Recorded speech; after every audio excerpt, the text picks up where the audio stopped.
महाराष्ट्रातील प्रत्येक अपडेट जाणून घेण्यासाठी आजच मेट्रो रायगडच्या सोशल मीडिया प्लॅटफॉर्मला लाईक, फॉलो आणि सबस्क्राइब करा।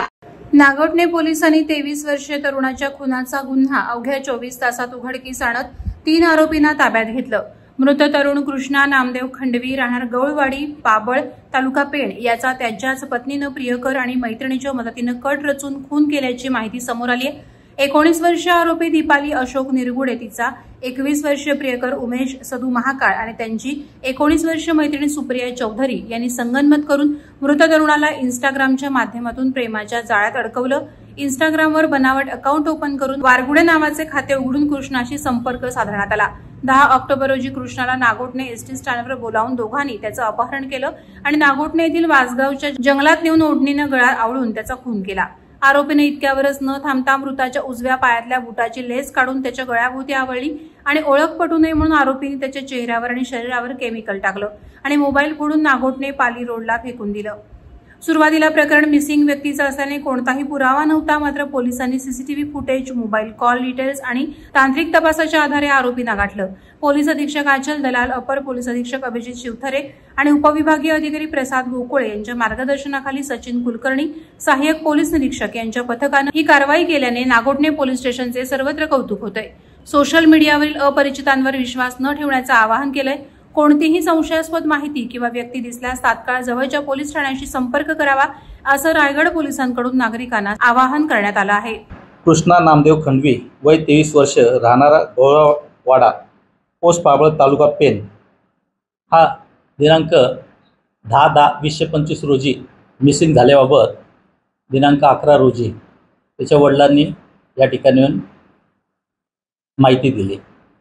त्यानंतर माहिती दिल्यानंतर मिसिंग व्यक्तीचे तपास आम्ही सुरू केल्यानंतर API सचिन कुलकर्णी यांनी आणि त्यांच्या पथकाने या ठिकाणी छत्रपती शिवाजी महाराज चौक या परिसरातले CCTV फुटेज चेक करीत असताना त्यांना एक मोटरसायकलवरनं ही मिसिंग व्यक्ती आणि त्यासोबत 2 व्यक्ती असे 3 जण जाताना दिसून आले।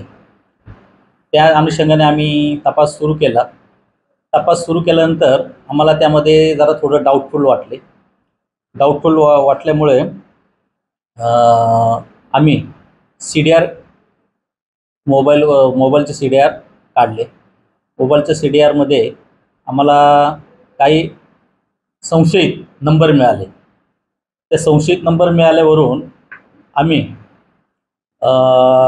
माननीय SP मॅडम श्रीमती आचल दलाल मॅडम, माननीय ॲडिशनल SP श्री अभिजित शिवथरे साहेब यांच्या आणि माझ्या मार्गदर्शनाखाली API सचिन कुलकर्णी यांनी टीम बनवून पथक हे नाशिक या ठिकाणी रवाना केलं। आम्ही जे टेक्निकल ॲनालिसिस केलं, त्या टेक्निकल ॲनालिसिसवरनं आम्हाला यातील संशयित आरोपी हे नाशिक या ठिकाणी असल्याची माहिती मिळाली। त्या अनुषंगाने आम्ही त्या ठिकाणी पथक रवाना केलं। त्याच दरम्यान या ठिकाणी मिसिंग व्यक्तीची पत्नी त्या ठिकाणी दीपाली अशोक निरगुडे, वय 19 वर्ष, राहणार मोहाडीवाडी, पोस्ट पाबळ, तालुका पेण, या तिला पोलीस स्टेशनला आल्यानंतर आम्ही त्याकडे चौकशी केली। चौकशीमध्ये आम्हाला असं निष्पन्न झालं की हिचे त्यातील आरोपी क्रमांक 2 उमेश सदू महाकाळ, वय वर्ष 21, राहणार बारीमाळा, पोस्ट ओझरखेड, तालुका त्र्यंबकेश्वर, जिल्हा नाशिक, याच्याबरोबर गेल्या 2 वर्षापासून प्रेमसंबंध होते। आणि हे प्रेमसंबंध इतके पुढे गेले होते की तिला जो मयत आत्ता व्यक्ती आहे त्याच्याबरोबर राहायचं नव्हतं। तर काय करायचं, तर त्यांच्यामध्ये कट कारस्थान रचलं की त्याला मारून टाकायचं। त्या अनुषंगाने मग त्यांनी तो प्लॅन केला। प्लॅनमध्ये त्यांनी एक इंस्टाग्राम अकाउंट ओपन केलं। इंस्टाग्राम अकाउंट लेडीच्या नावाने ओपन केलं आणि ते इंस्टाग्राम अकाउंटवरनं यातील मयत जो आहे खंडवी त्याला कॉन्टॅक्ट मेसेज करायला सुरुवात केली। त्यानंतर त्याची खात्री व्हावी म्हणून आरोपी जो आहे उमेश सदू महाकाळ यांनी त्याची जे साथीदार आहे सुप्रिया प्रकाश चौधरी हिला मोबाईलवरून चॅटिंग किंवा व्हॉट्सअप कॉल करायला सुरुवात केली आणि ह्या अनुषंगाने त्यांची ओळख वाढत गेली।